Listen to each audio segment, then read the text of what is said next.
নিশ্চিতভাৱে ভাল লাগিছে কাৰণ কি মন্ত্ৰী পোৱাৰ সময়তো এটা ভাল লাগিছিলে যে আমাৰ সন্মানীয় জ্যেষ্ঠসকলে নিৰ্বাচন কৰিছে মনোনয়ন কৰিছে বা তেওঁলোকৰ বাছনিত উঠিছোঁ সেইটো এটা ভাল প্ৰাপ্তিৰ এটা আনন্দ আছে কিন্তু আজি মই আচৰিত হৈ গ'লোঁ যে মোক বৈদেশিক মন্ত্ৰালয়ৰ দৰে এটা অতি গুৰুত্বপূৰ্ণ বিভাগৰ কিছু দায়িত্ব দিয়া হৈছে আৰু তাতে জয়শংকৰ দৰে এগৰাকী বৰেণ্য কূটনীতিবিদ এগৰাকী প্ৰবল পাণ্ডিত্যৰ প্ৰজ্ঞা সম্পন্ন ৰাজনীতিকৰ লগত মোক সংযুক্ত হৈ কাম কৰিবৰ বাবে সুবিধা দিয়া হৈছে গতিকে মই সেইটোত অভিভূত হৈছোঁ আৰু আচৰিত হৈছোঁ আপোনালোকে বহুতে হয়তো জানে যে মই টেক্সটাইল টেকন'লজিৰ ছাত্ৰ আছিলোঁ গতিকে মই ৱাৰ্প ৱেফ্ট কি জানো উইভিং স্পিনিং বা টেক্সটাইল কেমেষ্ট্ৰিৰ বিষয়ে সম্যক যিখিনি জানিবলগীয়া থাকে হেণ্ডলুম পাৱাৰলুম এইবিলাকৰ বিষয়ে জানো গতিকে টেক্সটাইল টেকন'লজিৰ বিষয়ে মই কিছু সম্যক যিটো আকাশ জানো মোৰ বিশেষ অসুবিধা নহ'ব যেন মই অনুভৱ হয় শিকোঁতে বা কামখিনি কৰোঁতে মই বুজি পাম যিমানেই ডাঙৰ উদ্যোগ নহওক কিয় টেক্সটাইল মেচিনটো মই নিজে চলাব জানিম বা স্পিনিং মেচিনটো কি আছে মই নিজে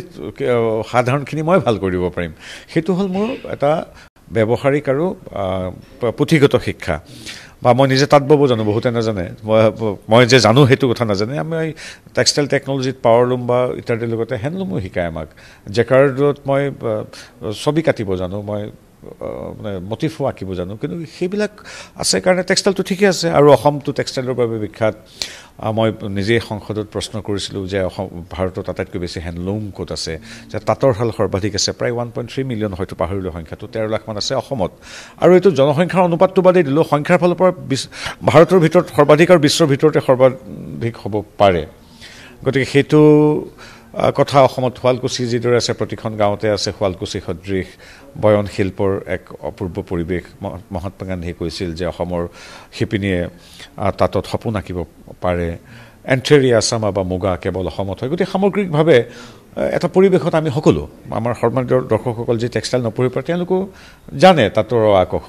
সেইটো ঠিকে আছে দিছে কিন্তু বৈদেশিক মন্ত্ৰালয় দিয়াটোত মই আচৰিত আৰু অভিভূত হৈছোঁ দায়িত্ব বাঢ়িল মোৰ সৌভাগ্য জয়শংকৰ সৈতে কাম কৰিম গিৰিজা সিঙৰ দৰে এগৰাকী বৰণ্য সমাজসেৱী ৰাজনীতিকৰ লগত কাম কৰিম গতিকে অনুভৱ অনন্য মোদী ডাঙৰীয়াৰ মোদী 3 গভৰ্ণমেণ্টত সন্নিৱিষ্ট হ'বলৈ পাই নামটো সন্নিৱিষ্ট কৰিবলৈ পাই মই যথেষ্ট অভিভূত গতিকে এই চেগতে পুনৰবাৰ মই আমাৰ মুখ্যমন্ত্ৰী মোৰ মাৰ্গদৰ্শক ডক্টৰ হিমন্ত বিশ্ব শৰ্মা ডাঙৰীয়াৰ পৰা প্ৰধানমন্ত্ৰী পৰম শ্ৰদ্ধেয় নৰেন্দ্ৰ মোদী ডাঙৰীয়া অমিত শ্বাহ ডাঙৰীয়া আৰু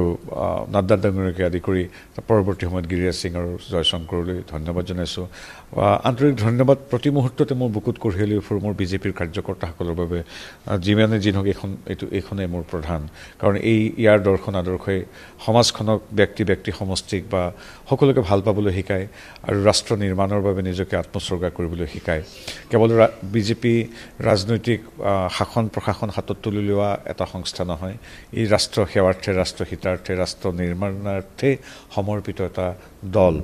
গতিকে প্ৰতিগৰাকী সদস্যক শুভাকাংক্ষীক শুভেচ্ছা জনোৱাৰ লগে লগে আজিৰ এই মুহূৰ্তত কালিও আপোনালোকৰ আগত কৈছোঁ যে এই যাত্ৰাটোত আশীৰ্বাদ দিব লাগিব অসমবাসী ৰাইজে অসমৰ এগৰাকী সন্তান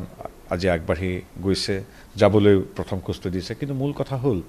কংগ্ৰেছ AGP বিজেপি ইত্যাদি বুলি কথা নাই ৰাজ্যৰ দল জাতীয় পৰিষদ বুলি কথা নাই সকলো আমি অসম মাতৃ সন্তান পৰৱৰ্তী সময়ত আকৌ আমি মোৰ বন্ধু যিসকল বিপৰীত মেৰুত আছে আমি প্ৰতিদ্বন্দ্বিতাত নামিম আমি যুক্তিতৰ্কত নামিম আমাৰ যুক্তি প্ৰতিষ্ঠা কৰিবলৈ চেষ্টা কৰিম আমি ৰাজনৈতিক তাত্ত্বিক দ্বন্দ্বত অৱতীৰ্ণ হ'ম নিৰ্বাচনত আমি বিপৰীত মেৰুত থাকি যুঁজিম কিন্তু এই মুহূৰ্তত এগৰাকী অসমীয়া সন্তান হিচাপে সকলোৰে আশীৰ্বাদ বিচাৰিছোঁ পৰহিৰ পৰা আকৌ তৰ্ক হ'ব বিৰোধীৰ কিন্তু এতিয়া মই সকলোৰে আশীৰ্বাদ বিচাৰিছোঁ এই আশীৰ্বাদেই হয় আমাৰ এই যাত্ৰাৰ প্ৰধান ইন্ধন গতিকে অসমীয়া সন্তানজনে আপোনালোকৰ প্ৰতিগৰাকী নাগৰিকৰ ওচৰত শ্ৰীচৰণত সেৱা জনাইছোঁ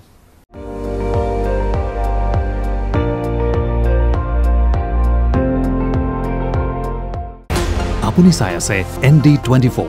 সৰ্বশ্ৰেষ্ঠ নহয় সৰ্বোত্তমৰ দৌৰ